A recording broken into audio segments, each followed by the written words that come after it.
कि next to God Prajapita भी कहते हैं, नेक्स्ट टू गॉड शंकर को भी कहा जाता है, नेक्स्ट टू गॉड कृष्ण को भी कहते हैं, और नेक्स्ट टू गॉड नारायण को भी कहा जाता है।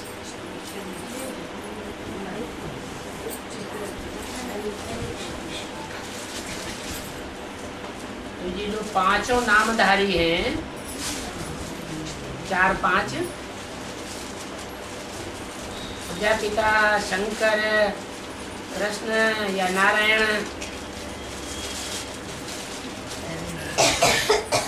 ये नाम तो 5 हैं, लेकिन पर्सनालिटी तो एक ही है।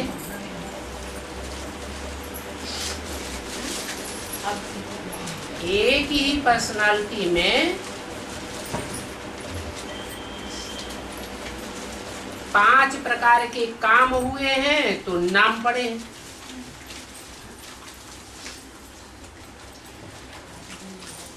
यज्ञ के आदि में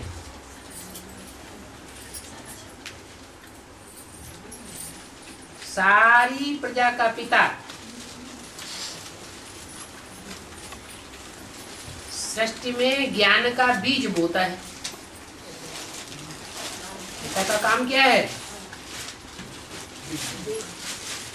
बीज बोने के कारण पिता कहा जाता है।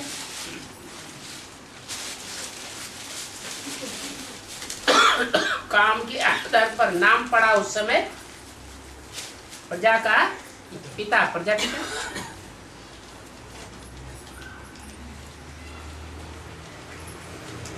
फिर 76 में वही आत्मा दोबारा आकर के जन्म लेती है और उसमें 2 आत्माएं और प्रवेश करती है। शिव की आत्मा जो पहले भी थी,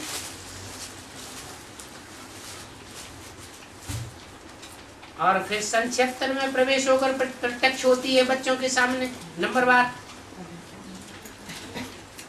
और ब्रह्मा की आत्मा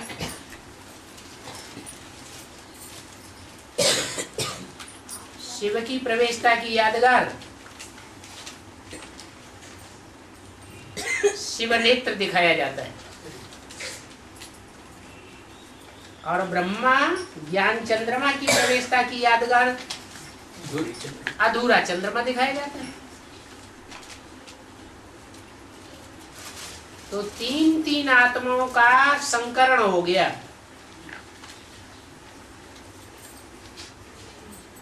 इसलिए उनका नाम पड़ता है शंकर।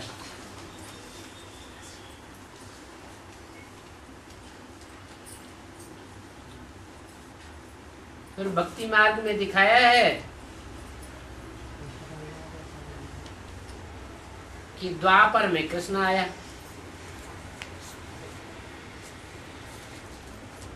अब भक्ति मार्ग में जो भी बातें दिखाई गई हैं कहाँ की यादगार है? संगम युग की बातों की यादगार है।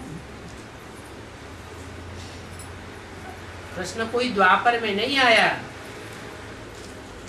वास्तव में संगम युग में 4 युगों की शूटिंग होती है, रिहर्सल होती है, रिकॉर्डिंग होती है। उस रिहर्सल के टाइम पर सतयुग और त्रेता की शूटिंग होने के बाद जब द्वापर की शूटिंग होती है, तब द्वापर के अंत में कृष्ण प्रत्यक्ष होता है भगवान के रूप में।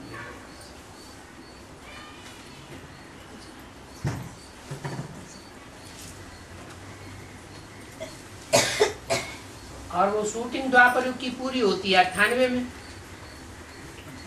98, 99।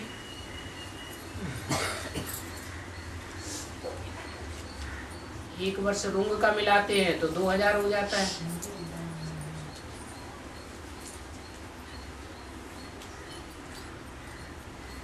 कृष्ण वाली आत्मा जो पहले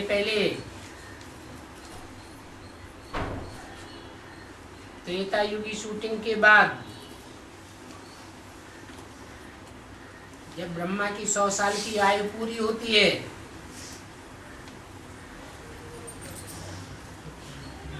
तो ब्रह्मा मृत्यु लोक को छोड़ देता है और अमर लोक में प्रवेश कर जाता है। उसकी यादगार शास्त्रों में दिखाई गई है। पीपल के पत्ते पर संसार रूपी विषय सागर में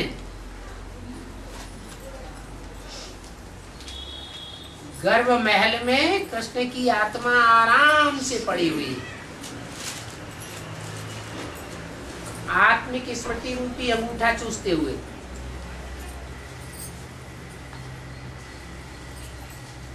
तो जैसे कि उसे बैकुंठ में दिखाया गया।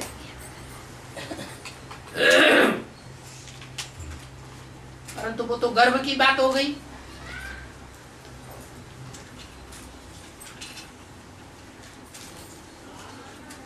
बाहर तो नहीं प्रत्यक्ष होता है गर्भ। अट्ठानवे में वो बच्चा गर्भ से बाहर आता है,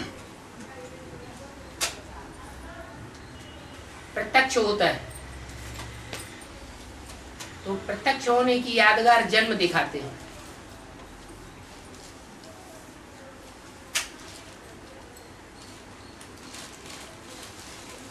जन्माष्टमी का दिन दिखाते हैं।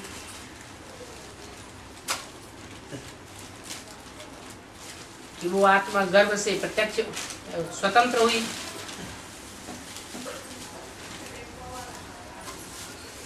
तो भारत में स्वतंत्रता दिवस भी मनाया जाता है 15 अगस्त।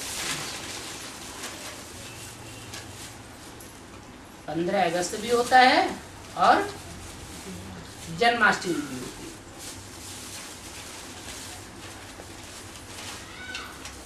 तो जो अव्यक्त वाणी है उसमें ये बताया गया कि बाप दादा बच्चों के सामने प्रत्यक्ष हो गए और दुनिया वालों की नजरों से गुप्त हो गए। उस समय ऐसे ही हुआ। दुनिया वालों को अभी भी दिखाई नहीं पड़ता और बच्चों के सामने बाप दादा प्रत्यक्ष होते रहते हैं।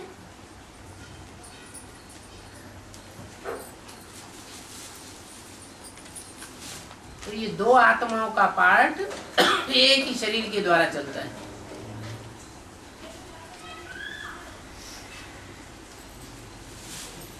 और उस पार्ट को करण करावनहार का पार्ट है शिव का।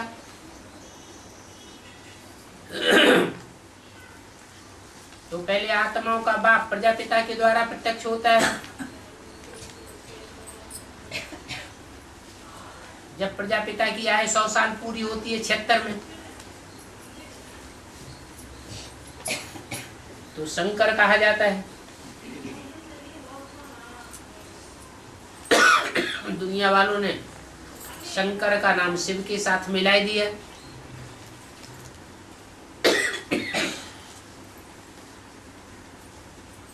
क्योंकि शिव आते ही हैं बच्चों को बाप समान बनाने के लिए।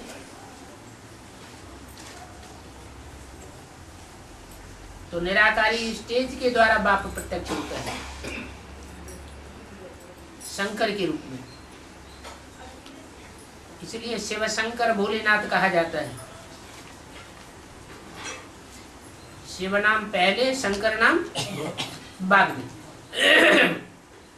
तो शंकर भी नेक्स्ट टू गॉड हुआ। जैसे कि यज्ञ के आदि में प्रजापिता नेक्स्ट टू गॉड है, न कि नेक्स्ट टू ब्रह्मा। या ब्रह्मा नेक्स्ट टू गॉड हुआ। ब्रह्मा कुमारियां क्या समझती हैं? यज्ञ के आदि में नेक्स्ट टू गॉड कौन था? वो समझती है ब्रह्मा। लेकिन मुरली माया ऐसे ऐसे बच्चे थे जो मम्मा बाबा को डायरेक्शन देते थे, ड्रिल कराते थे, टीचर बन करके बैठते थे,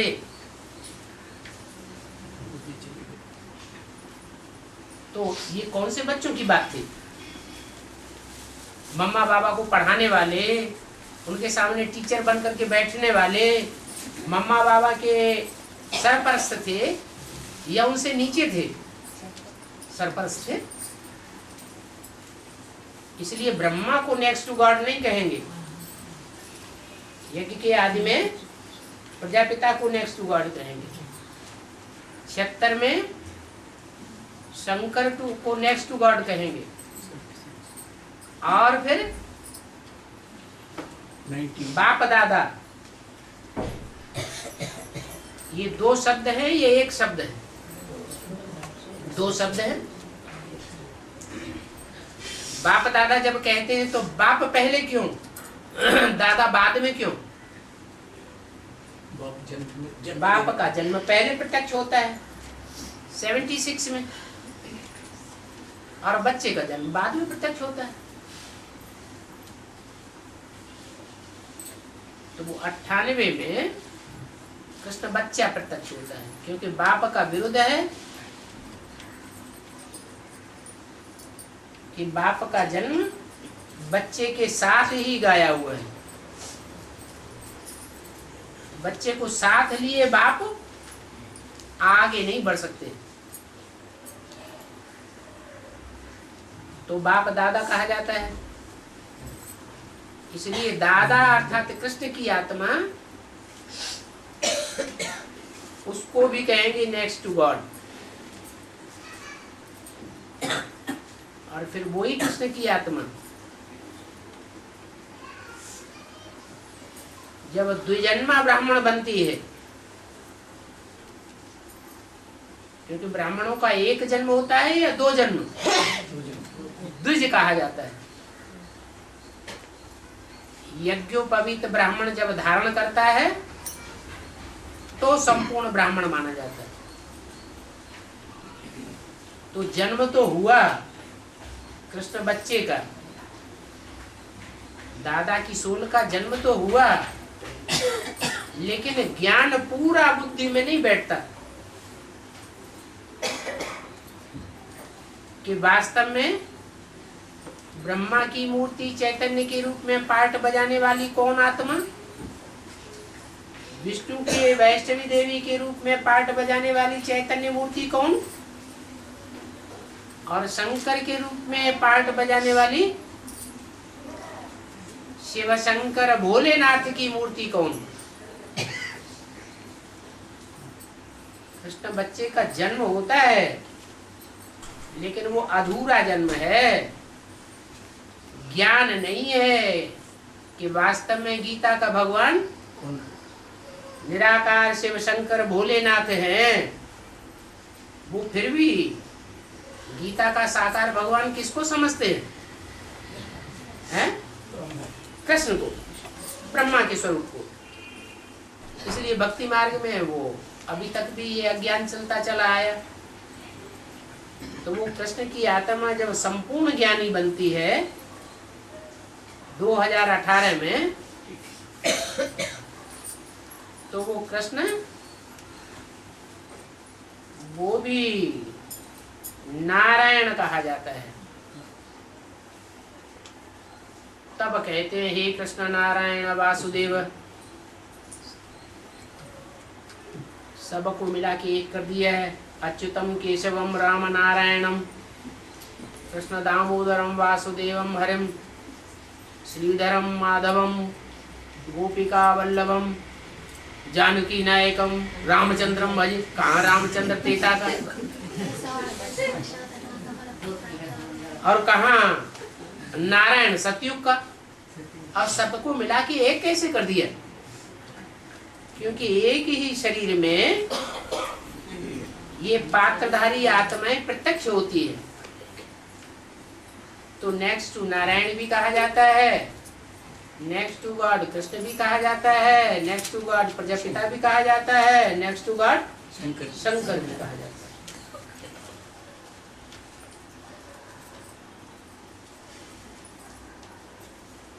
जब जब काम हुआ तब तब काम के आधार पर वो नाम प्रत्यक्ष हो गए। और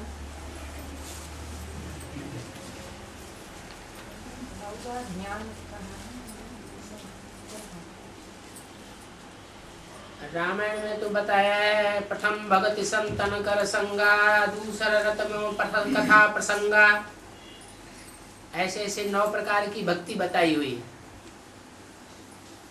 लेकिन बाबा कहते हैं भक्ति मार्ग में तो भक्ति है और ज्ञान मार्ग में है 9 प्रकार का ज्ञान।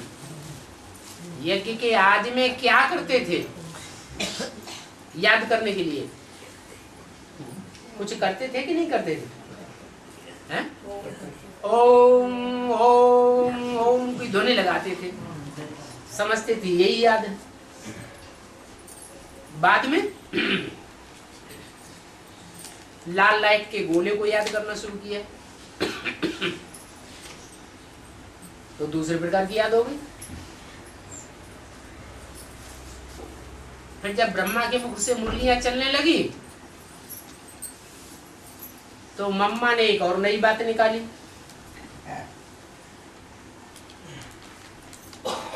कि जब आत्माएं ज्योति बिंदु हैं तो आत्माओं का बाप भी कैसा होगा? बिंदु होगा या लिंग होगा? चींटी का बाप छोटा ही होगा चींटी जैसा या हाथी जैसा होगा? चींटी जैसा ही होगा। तो मम्मा ने फिर एक नई बात और निकाली कि लिंग जो है वो भगवान का असली रूप नहीं है, वास्तव में बिंदु है। तो बिंदु की याद करना शुरू कर दिया। ब्रह्मा कुमार कुमारी किसको याद करते हैं? बिंदु को याद करते हैं। फिर गीता के भगवान की बात शुरू हुई।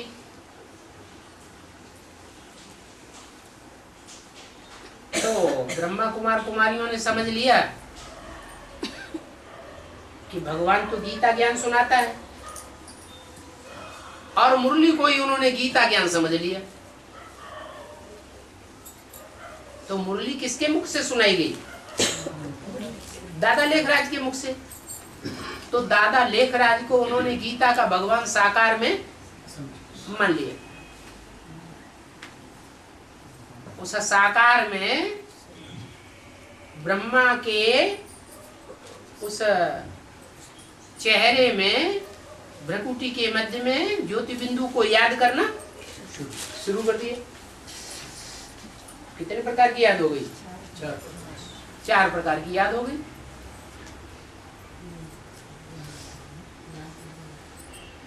अब बाद में पता चला जब एडवांस ज्ञान निकला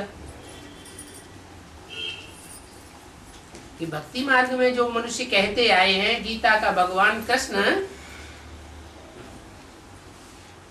ये शूटिंग कहाँ होती है? संगम। ब्राह्मणों की दुनिया में संगम युग में शूटिंग होती है। और शूटिंग करते कौन है? जो कृष्ण उर्फ ब्रह्मा के पुजारी हैं वो ही इस बात की शूटिंग करते हैं कि गीता का साकार भगवान दादा लेखराज ब्रह्मा को मान लेते हैं। बाद में ब्रह्मा ने शरीर छोड़ दिया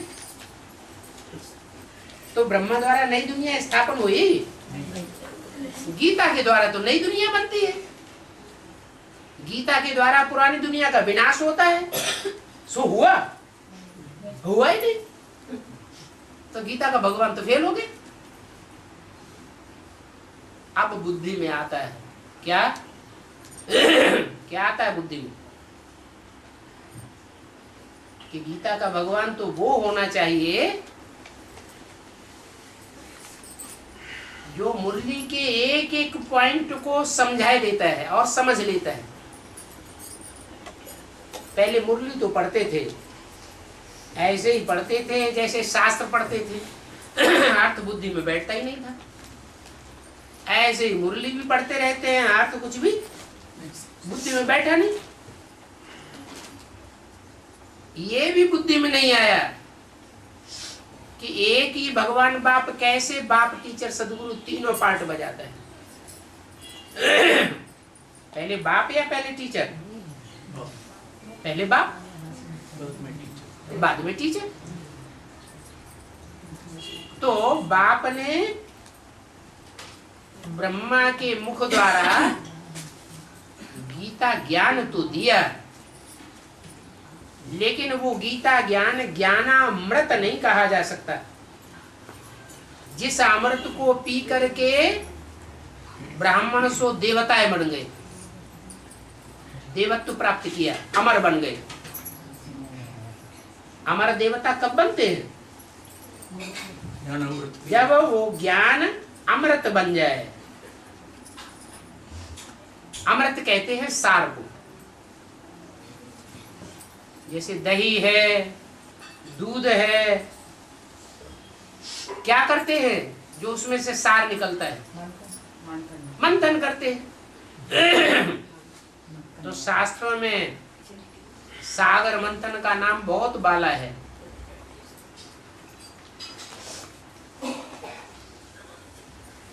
भगवान शिव ब्रह्मा के शरीर छोड़ने के बाद फिर उसी आदि वाले तन में प्रवेश करते हैं जो पहले प्रजापिता का पाठ बजाया था। वही आत्मा दोबारा जन्म लेकर के आती है और उसमें प्रवेश करके टीचर का पाठ बजाते हैं।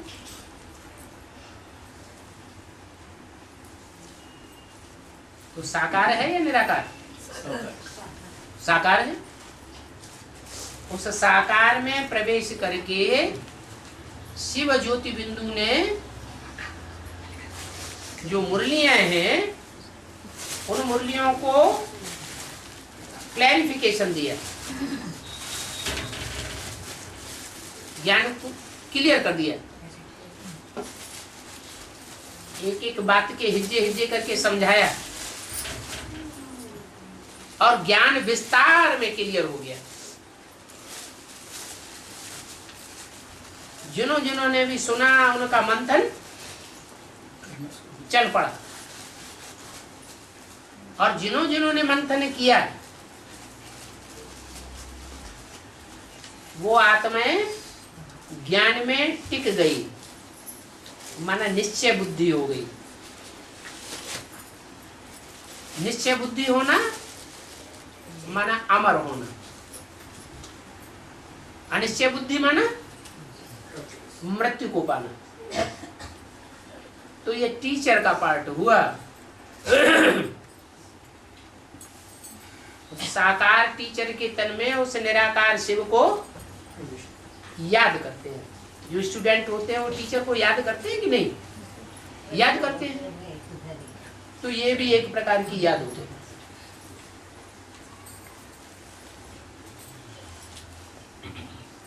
अब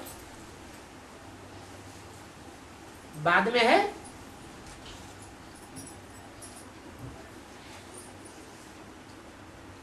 एक होता है पुरुषार्थी रूप ब्रह्मा विष्णु शंकर का, और एक होता है संपन्न रूप ब्रह्मा विष्णु शंकर का। तो जो संपन्न रूप होता है उसकी पूजा होती है शंकर की, या अधूरे रूप की पूजा होती है? संपन्न रूप। मंदिर बनाए जाते हैं, मूर्तियां बनाई जाती हैं, वो कौन से रूप की पूजा है? संपन्न रूप की पूजा है। वो संपन्न रूप मूर्तियों में, चित्रों में सदैव याद में दिखाया जाता है, निराकारी आकारी स्टेज में दिखाया जाता है, या साकार दिखाया जाता है? निराकारी आकारी स्टेज में दिखाया जाता है। जैसे और धर्म पिताएं निराकारी स्टेज में हैं, वैसे शंकर को और ही ज्यादा निराकारी स्टेज में दिखाते हैं। तो वो संपन्न रूप है। संपन्न रूप अंत में बनता है या आदि में बनता है? अंत में बनता है। जो अंतिम संपन्न रूप है उसमें शिव त्रिनेत्री के रूप में साक्षात्कार होता रहेगा बच्चों को। जैसे अभी मुरली में बताया, जैसे आदि में साक्षात्कार होते थे, तो ब्रह्मा बाबा सामने बैठते थे, जिसको देखते थे वो साक्षात्कार में चला जाता था। सफेद पोष का साक्षात्कार करते थे, फिर कृष्ण बच्चे का साक्षात्कार होता था। आदि में बच्चे का साक्षात्कार होता था कृष्ण का, फिर अंत में किसका साक्षात्कार होगा? बाप का साक्षात्कार होगा। तो वो भी एक प्रकार की याद हो जाएगी।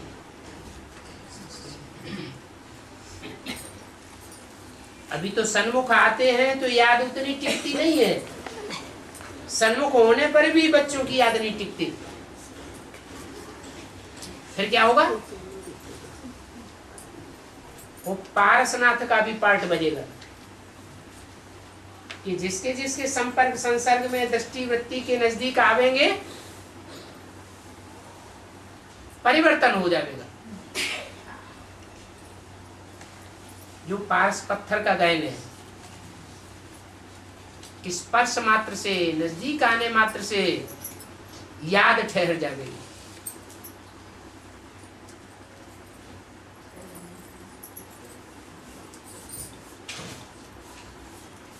तो याद के जो रूप हैं, जैसे जैसे संगम युग आगे बढ़ता जाता है वैसे वैसे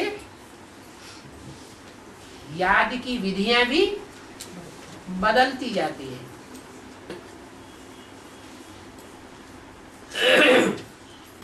और बाबा मेरे से ज्ञान गंगा कौन है?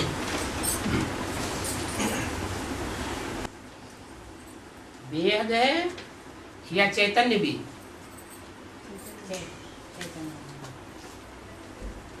शंकर की जटाओं में पानी की धारा निकल रही है,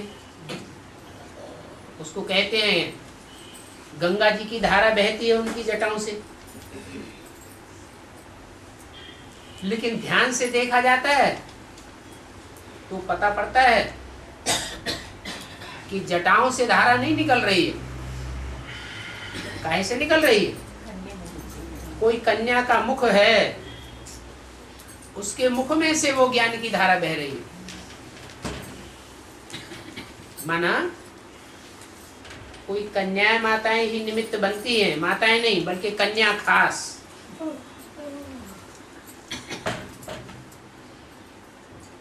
जब उसके मुख से ज्ञान की धारा बहती है तो गंगा का गायन उत्तर भारत में ज्यादा है या दक्षिण में? उत्तर भारत सारा जग जाता है। अभी गंगा नहीं निकली है तो सारे भारत में ज्ञान फैल रहा है, लेकिन उत्तर भारत अभी भी कुंभकर्ण की निद्रा में सोया हुआ है। कुंभकर्ण कहा जाता है साधु सन्यासियों को। गंगा के किनारे चौकड़ी मार के कौन बैठते हैं? साधु सन्यासी। तो पहले ब्राह्मणों की दुनिया के जो साधु सन्यासी है, खास करके एडवांस में, वो पहले जगेंगे। फिर बेसिक ब्राह्मणों की दुनिया के सन्यासी साधु पहले जगेंगे। फिर बाहर की दुनिया के साधु सन्यासी भी जगेंगे। कब? जब मुरली का जो वाक्य बोला गया है, ज्ञान गंगाएं निकली हैं अंत में, तो अंत में निकलती है। लेकिन नियम तो ये है कि जो आदि सो अंत।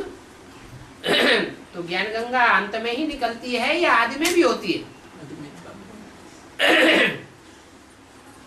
माना वो कन्या जो गंगा के रूप में उत्तर भारत में प्रत्यक्ष होती है, वो बेसिक नॉलेज जब शुरू हुई थी तब भी थी, और जब एडवांस नॉलेज शुरू होती है तो भी होती है। पहले पहले गहराई से एडवांस ज्ञान वो कन्या उठाती है। जगदम्बा या यमुना नहीं उठाती उतना गहरा ज्ञान। कौन उठाती है? गंगा उठाती है। परंतु उसके किनारे सन्यासियों का जमघट रहता है। तो संघ का रंग ज्यादा किसका लगता है? सन्यासियों का। तो सन्यास धर्म के संस्कार हैं, इसलिए ज्ञान पहले लेते हुए भी वो सन्यास की ओर चली जाती है।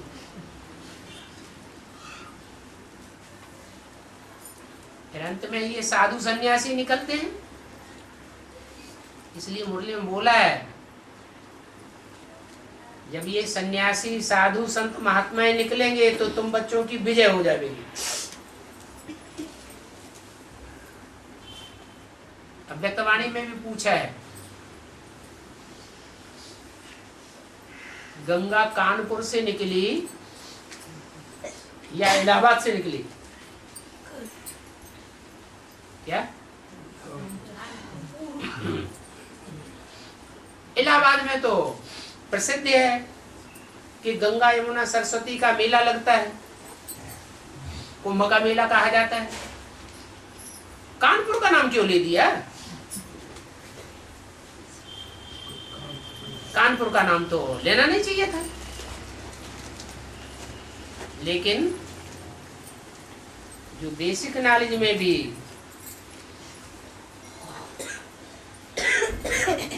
उत्तर भारत का हेड ऑफिस कहाँ था? है? दिल्ली नहीं, कानपुर में। यूपी का हेड ऑफिस कानपुर में था। और कानपुर में बेसिक नॉलेज की प्रकांड विद्वान माता कन्या ही थी, गंगे दादी। क्या नाम था? गंगे दादी।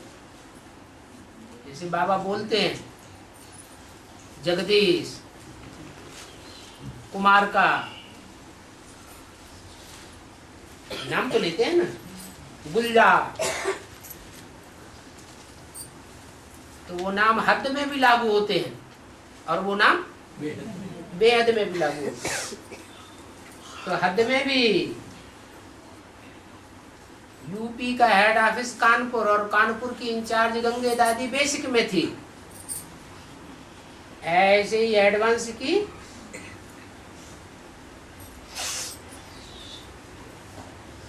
गंगे दादी भी कहाँ होगी? है? जरूर कानपुर में होगी, नहीं तो इलाहाबाद के साथ कानपुर का नाम क्यों जोड़ते?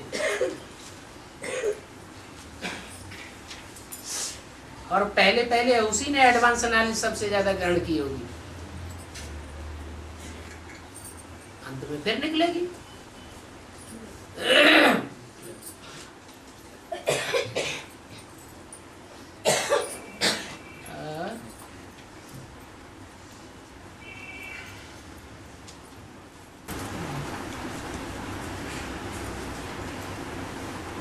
शिवलिंग को भी 5 मुख 6 मुख दिखाते हैं, 4 मुख दिखाते हैं।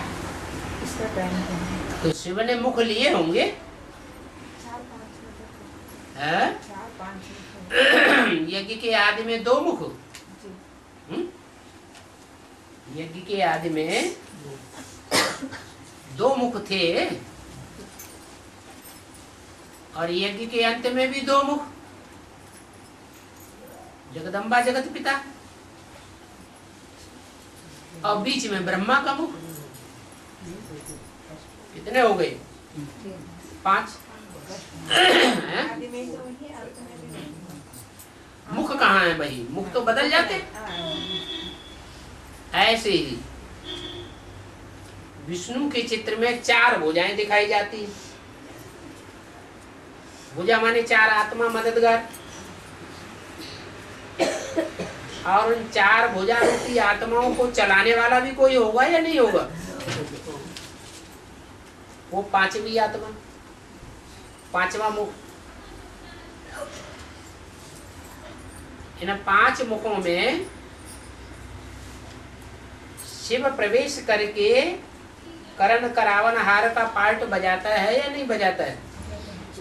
बजाता है। इसलिए शिव को 5 मुख भी दिखाते हैं। जैसे ब्रह्मा को चतुरानन कहते हैं, पंचानन कहते हैं, तो ब्रह्मा नाम कब पड़ता है? जब शिव प्रवेश करते हैं तो ब्रह्मा नाम भी पड़ता है। ऐसे ही भक्तों ने शिव को 5 मुख दिखा दिए हैं। जैसे कंपिल में एक चौमुखी मंदिर है,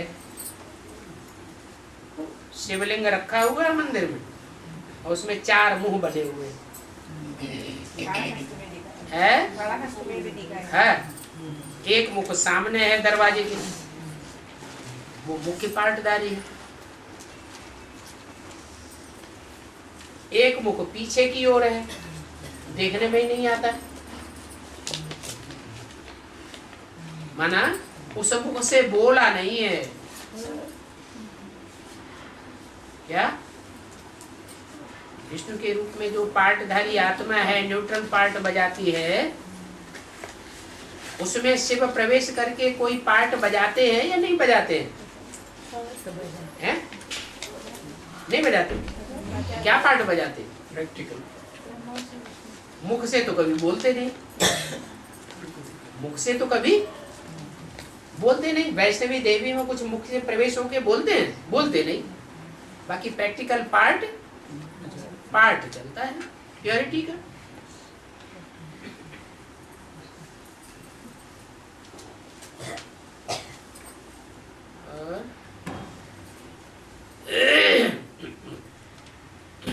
आठवीं प्रजापिता मुख से वो भक्ति का गीता लेकर पढ़कर सुनाया था ना, तो गीता माता से भी क्या बताएंगे? गीता माता में 5 वर्ष साल बाप गीता माता में आदमी है 5 साल प्रजापिता में हेड हो चले है। और 5 साल गीता माता जो आती थी, तो क्या बताया बाबा गीता माता से? क्या बताया? जो प्रजापिता के द्वारा बताया गया वो गीता माता के द्वारा बताया गया। भक्ति माता का गीता। बेसिक में जो पार्ट चलता है वो एडवांस में भी चलता है। बेसिक में बाप के द्वारा जो बोला गया उसी को रिपीट किया जाता है माता के द्वारा। ऐसे ही एडवांस में जो बाप के द्वारा बोला गया वो ही रिपीट किया जाता है जगदम्बा के द्वारा। जगदम्बा की भी कैसेट्स हैं या नहीं है? एडवांस में ज्ञान तो सुनाया ना, तो वो ही ज्ञान सुनाया जो प्रजापिता के मुख से सुनाया जाता है, या कोई दूसरा सुनाया? वही बातें सुनाई। అన్నయ్య ధర్మరాజు తిరునాళ్ళు చేస్తారు కదా, అన్ని మూర్తులు వస్తాయి బయట, ధర్మరాజుది మాత్రం మూర్తి బయట తయారు ఎందుకుంది? తిరునాళ్ళు చేస్తున్నాడు ధర్మరాజు మూర్తి బయట తయారు ఊరేగిపోతాడు.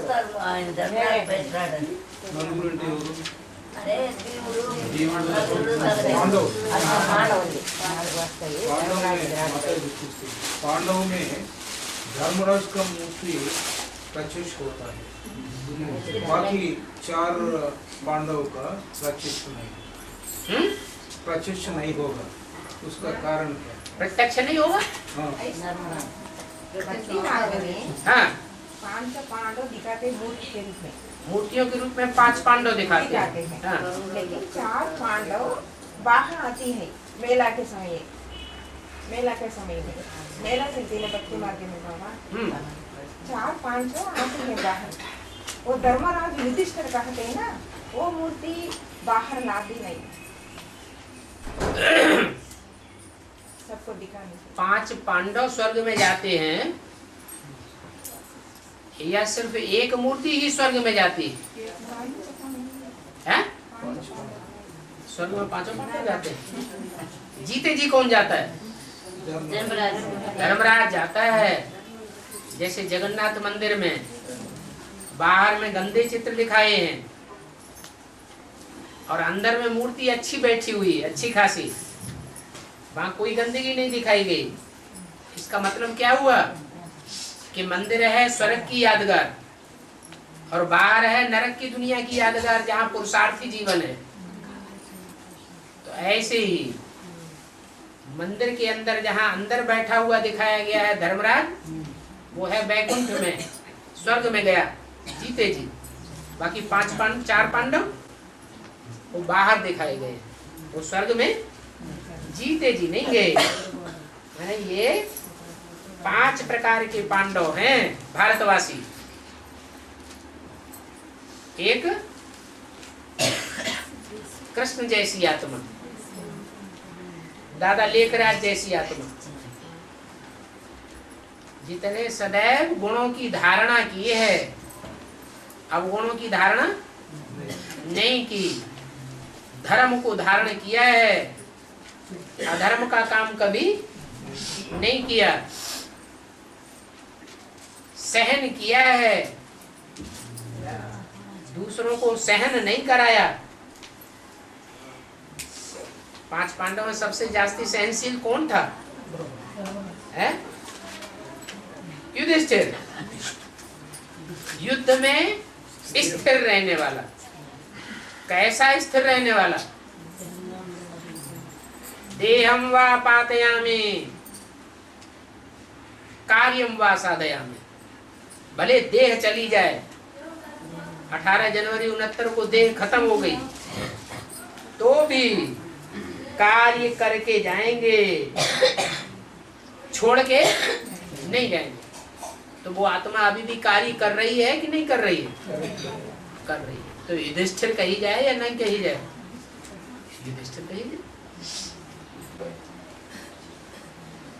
तो ऐसी जो आत्मा पार्ट बजाने वाली है, जिसने बच्चों के गुण ही गुण देखे, सदैव बच्चों को सदैव सुख ही सुख दिया, खुद दुख सहन किया, लेकिन बच्चों को दुख नहीं दिया, और बच्चों ने उसको ऐसा दुख दिया कि उनके प्राण पखेरु उड़ गए, हार्ट फेल हो गया। तो ऐसे बच्चों से हिसाब किताब कब पूरा होगा उस आत्मा का? जरूर संगम युग में हिसाब किताब पूरा होता है। जिस आत्मा ने अति का सुख दिया है बच्चों को, वही आत्मा फिर धर्मराज का पार्ट भी बजाती है। सारा हिसाब किताब एक एक से लेगी। दूध का दूध और पानी का पानी कर देगी। इसलिए धर्मराज को बैकुंठ में दिखाते हैं, मंदिर के अंदर, और जो 4 पांडव हैं वो बाहर की दुनिया में दिखाए गए।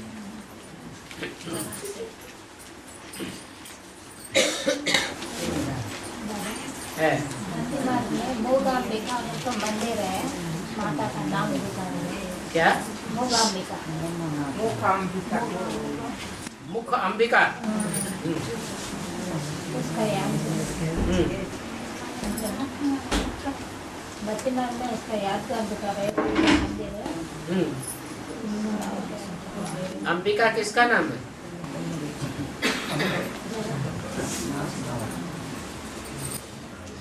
महाभारत में 3 नाम आए, अंबा, अंबालिका, अंबिका।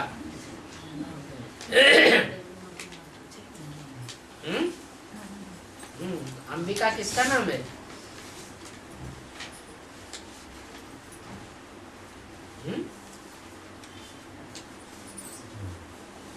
अंबिका किसका? अंबे का है। वो आत्मा किसका बच्चा है? अंबे का। यज्ञ के आदि में भी कोई अंबे थी, अंबा का पार्ट बजाने वाली है? आदि में भी है तो अंत में भी है। तो आदि में जो अंबा का पार्ट बजाने वाली थी, जिस अंबा के मुख से पहले ब्राह्मण ने जन्म लिया, किसने? प्रजापिता। उसी अंबा से अंबिका का जन्म हुआ।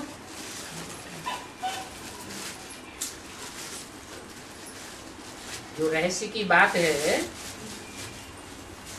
दादा लेखराज के साक्षात्कारों का रहस्य छोटी माँ ने किसके मुख से सुना?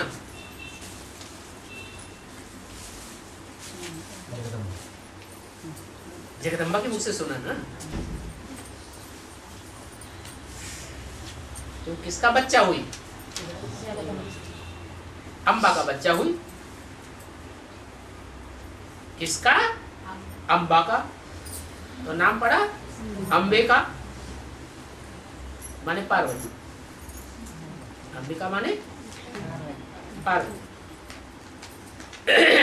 फिर उसका बताया मुखाम्बिका है। मूग या मुख? मुख, ये मुख है। मुखाम्बिका माने जितनी भी देवियां हैं उन सब देवियों में मुख्य देवी कौन है?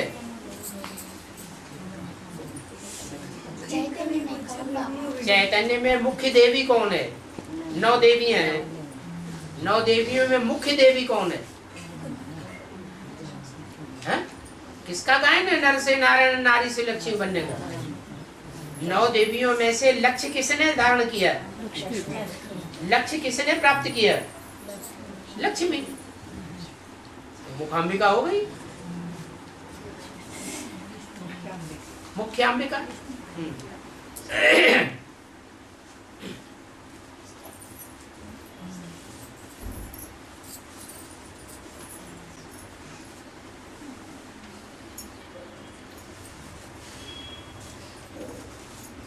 అన్నయ్య ఇప్పుడు బాబా కోర్స్ ఇస్తాం కదా ఎవరికన్నా వస్తానే ఇస్తాను వెంటనే వస్తారండి.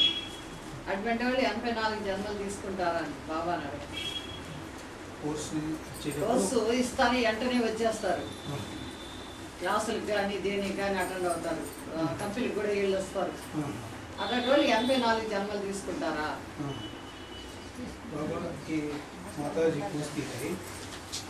जी पूछती है कि ज्ञान में झट से आएगा, भट्टी पूरा किएगा, फिर क्लासेस भी रेगुलर अटेंड किएगा, तो ये पूरा 84 जन्म लेगा।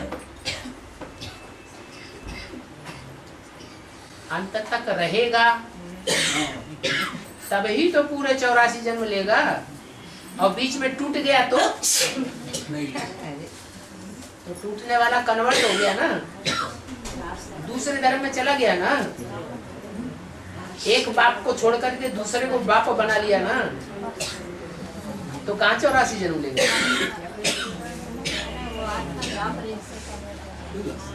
भले जो दूसरा नारायण यही बनता है सतयुग में, तो वो टूटता है कि नहीं टूटता है? वो भी टूटता है।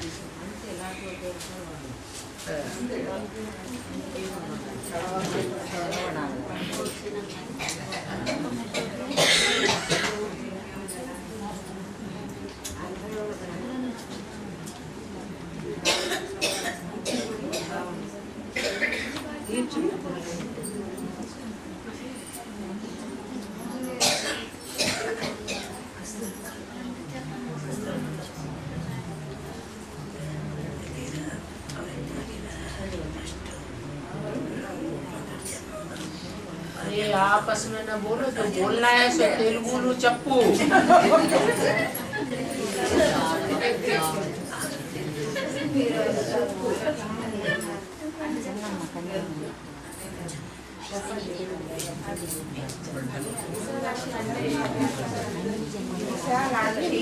हाँ।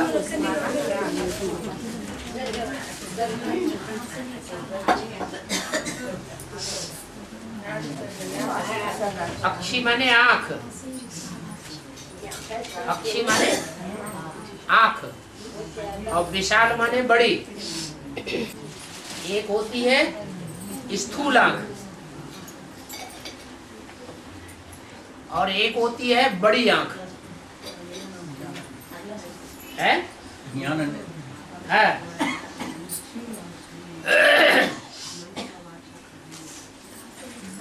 टीवी में दुर्गा का चित्र देखा कि नहीं?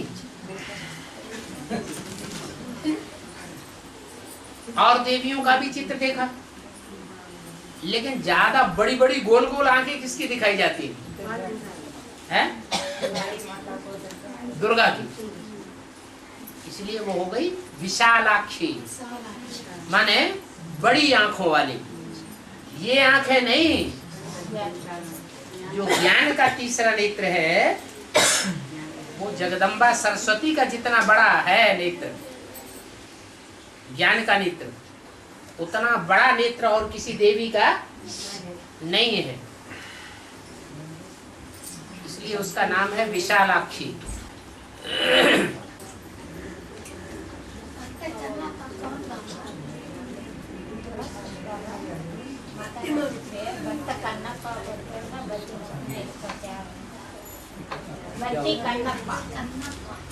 बट्टी कम है।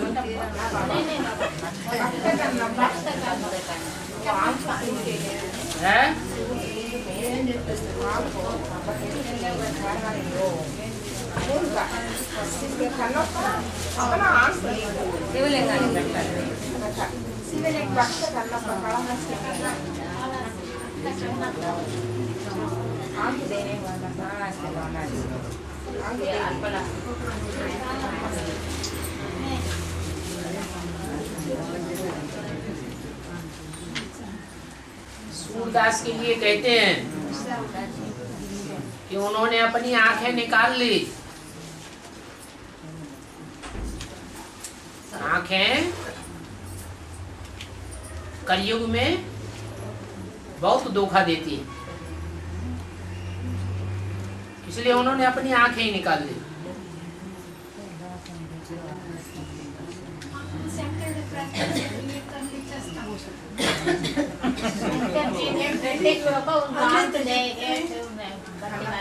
अब शंकर जी के तन में प्रवेश करके ही तो उनको आंख मिलती है। ब्रह्मा बाबा को जो आंख मिलती है वो किसके तन में प्रवेश करके मिलती है? तो गलत क्या है? और शीतलांबा,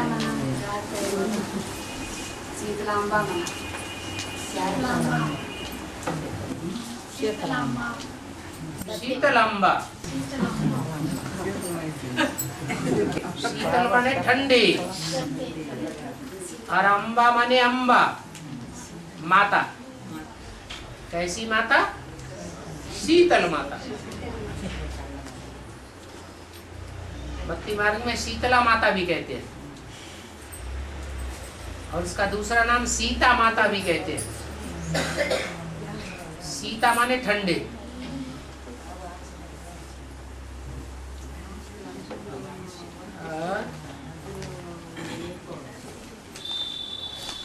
एक है ज्वाला देवी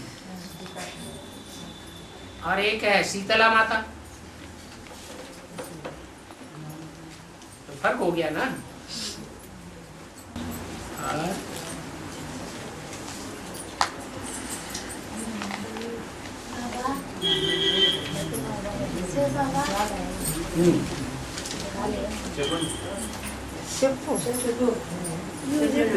बोलो बोलो बोलो।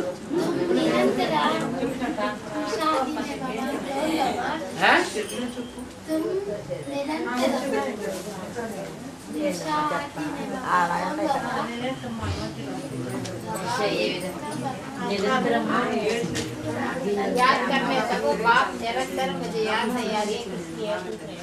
निरंतर अच्छे कर्म किए हैं पूर्व जन्म में?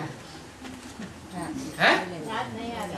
अरे कोई ने निरंतर लगातार अच्छे कर्म किए हैं 63 जन्मों में। जब अच्छे कर्म नहीं किए हैं तो अच्छी याद कहां से आएगी? अच्छे कर्म किए होंगे तो अच्छी याद भी आएगी। खराब कर्म किए होंगे तो खराब रील सामने आ जाएगी, याद नहीं करने देगी।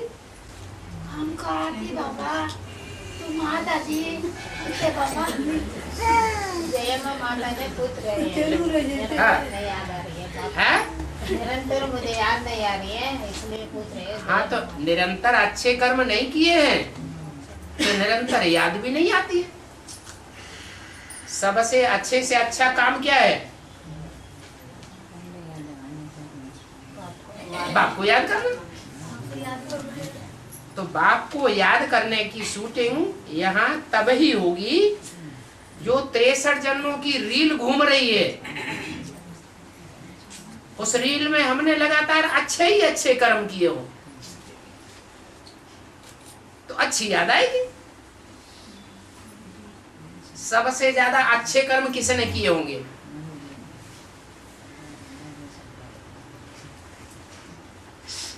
जिसको बहुत अच्छी याद आती होगी। बताओ।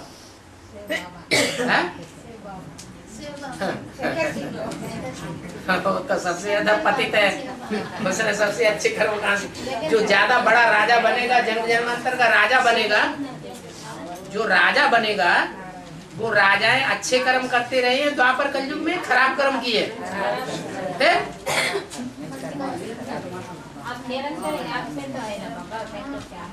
वो ठीक है, निरंतर याद में है, लेकिन वो याद जो है वो सहज याद आती है या पुरुषार्थ करके याद आती है, मेहनत करके आती है। मेहनत की याद में और मोहब्बत की याद में अंतर तो पड़ता है ना। तो वो आत्मा कौन है जिसकी याद बहुत सहज होती है?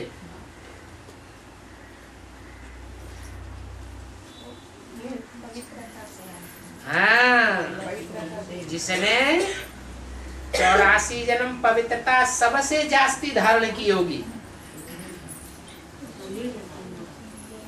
उसको याद भी ऐसी आएगी, सहज याद आएगी, निरंतर आएगी।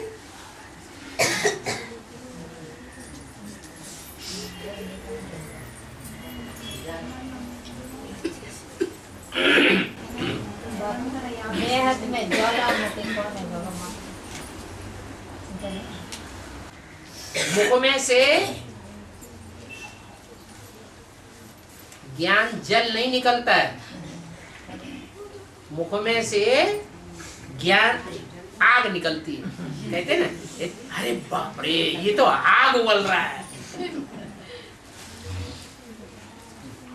तो महाकाली क्या करती है? हैं? आग उबलती है, आग है? हाँ जी।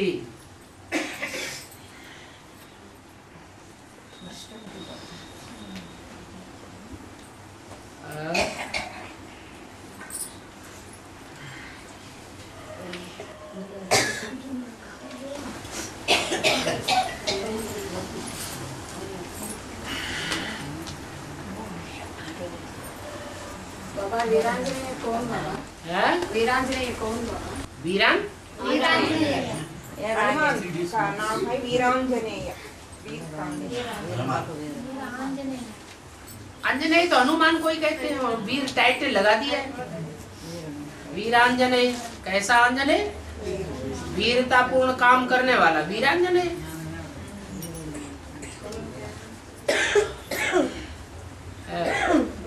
उत्तर भारत में अंजनेय के मंदिर बनाए जाते हैं, हनुमान के मंदिर बनाते हैं, और दक्षिण भारत में खुलेआम सड़क पे ऐसे ही रख देते हैं। हैं? क्यों? अरे लक्ष्मी याद नहीं,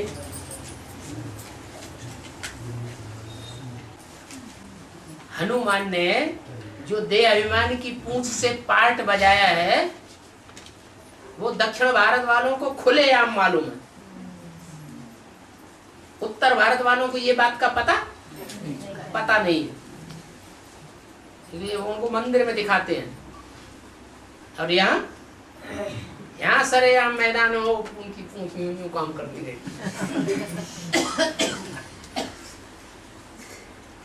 और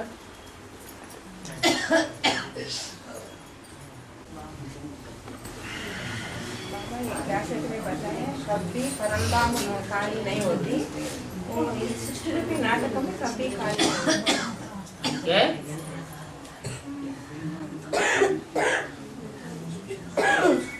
आखिरी आत्मा उतरेगी और जो पहले नंबर में आई थी वो ऊपर पहुंच जाएगी। तो खाली हुआ क्या?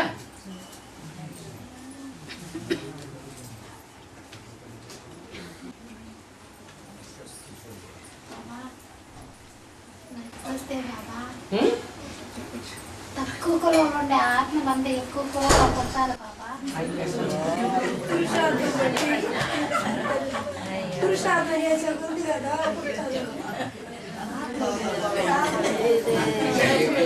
हाँ? जो कम जात वाले है ना, नीचे लोग हैं, हाँ? जो नीचे लोग हैं, कम की बात है दुनिया में, नीची जात के? हाँ। वो ऊंच आ सकते हैं क्या ज्ञान में आने के बाद? क्यों नहीं आएंगे?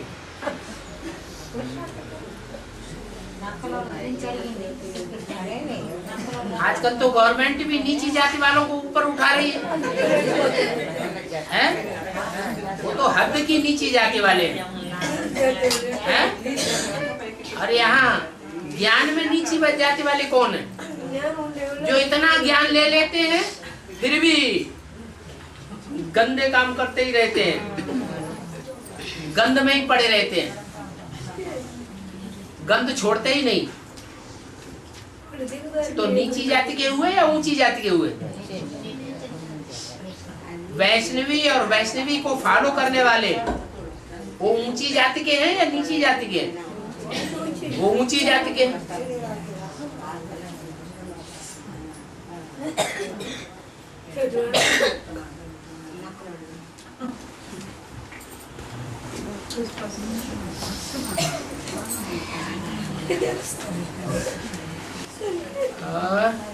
बाबा कैसेट में बताए थे बाप को भी डाइवर्स दे रहे हैं बच्चे। दूसरा बाप बनाएंगे तो पहले बाप को डाइवोर्स नहीं देना पड़े है? एक जगह से प्राण छोड़ता है तो दूसरे बाप के यहाँ जाके जन्म लेता है। एक जगह से अनिश्चय बुद्धि बनेगा तो दूसरी जगह जाके निश्चय बुद्धि बनेगा। निश्चय बुद्धि माने जन्म लिया, अनिश्चय बुद्धि माने मृत्यु को पाया। पूर्व जन्मों का जैसा हिसाब किताब होगा वैसा ही पार्ट बजाएगा ना। पूर्व जन्मों में दूसरे दूसरे धर्म पिताओं को जाकर के उसने अपना बनाया होगा, दूसरे धर्म में कन्वर्ट हुआ होगा, तो यहाँ भी कन्वर्ट होगा या नहीं होगा? होगा।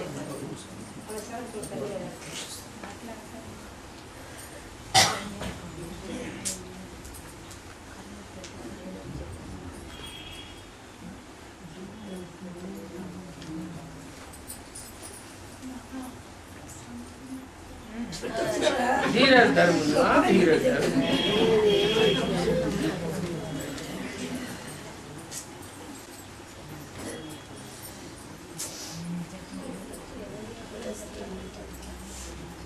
और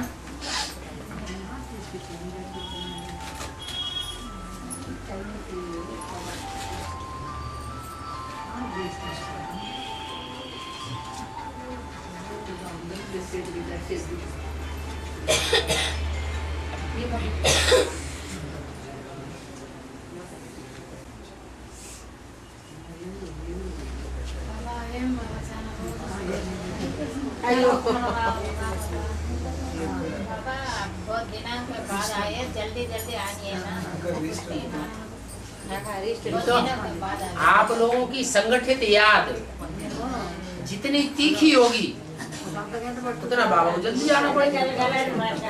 नहीं तो जिस गीता पाठशाला वालों की याद तीखी होगी वहां चले जाए।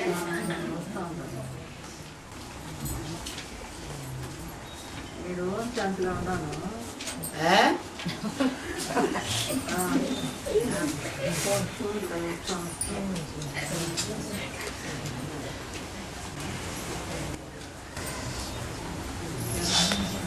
भक्ति मार्ग में कृष्ण के साथ सत्यभामा रुक्मणी बताया है ना। हाँ, संगम युग में उनके साथ पार्ट बजाया होगा, है? हाँ, राधा को नहीं दिखाते हैं और सत्यभामा को रुक्मिणी को साथ में दिखाते हैं। इसका मतलब सत्यभामा को और रुक्मिणी को ज्ञान मिला होगा, पहले पहचान मिली होगी। तो जिसको पहले पहचान मिलेगी वो ज्यादा याद करेगा लंबे समय तक, या जिसको राधा को पहचान ही नहीं मिली वो ज्यादा याद करेगा, है? पहचान मिलेगी वही है। तो उनको पहचान मिल गई पहले से, रुद्रमाला के मणके, तो पहले से पहचान मिल गई तो लंबे समय की याद हो जाती है उनकी, क्योंकि राजा बनने वाली आत्माएं हैं। और राधा तो रानी वाली आत्मा है, ज्यादा पाप करती नहीं है, तो ज्यादा याद करने की भी उनको दरकार नहीं, तो ज्यादा ज्ञान भी पहले नहीं उठाती, लास्ट में आएगी, थोड़ा समय ज्ञान उठाएगी और फास्ट चली जाएगी प्योरिटी की पावर से, है? रुक्मिणी जो ज्ञान में आकर के ज्ञान में चलते चलते अचानक रुक गई, आगे नहीं बढ़ पाई। आत्मा रूपी मणि तो बनी, आत्मा का और बाप का ज्ञान तो मिला, लेकिन पुरुषार्थ करते करते अचानक रुक गई, तो रुक्मिणी नाम पड़ गया। एडवांस के आदि में होगा ऐसा, है? सत्य तो ज्ञान को कहा जाता है, इसने आदि में भी सत्य ज्ञान लिया है। चलो सब लोग फोटो के भागने लगे।